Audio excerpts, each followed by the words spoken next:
Un méga feu ne s'éteint pas. Il s'affame. Sur un front de plusieurs kilomètres, l'eau n'est presque plus une arme. Un feu tient sur 3 choses. Du combustible, de l'oxygène, de la chaleur. Retire une seule des 3 et il meurt. Toute la lutte se joue là. L'oxygène, on ne peut pas le retirer. On est en plein air, sous un ciel ouvert. Il y en a partout, à l'infini.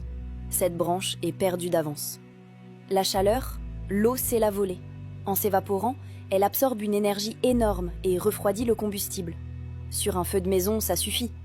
Mais un front de plusieurs kilomètres libère une puissance sans commune mesure. L'eau larguée s'évapore souvent avant même d'atteindre le sol.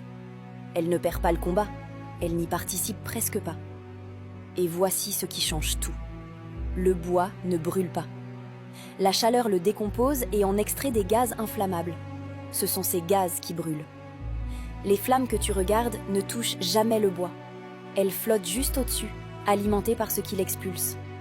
Le bois est une usine à gaz, et le feu ne mange que le gaz. Alors il reste une seule branche du triangle, le combustible. Et là, la stratégie change complètement. On n'attaque plus le feu. On lui retire ce qu'il va manger. C'est pour ça que les avions ne visent pas les flammes. Ils larguent devant, sur la végétation encore intacte, parfois très loin du front. Ce produit rouge n'est pas de l'eau et n'est un riant. C'est un sel chimique. Il enduit la végétation, l'eau qu'il contient s'évapore et il reste collé, sec, en attente.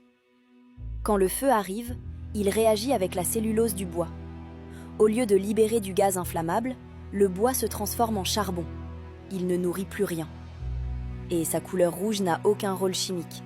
C'est de la rouille, ajoutée pour une seule raison, que les pilotes voient où ils ont déjà largué.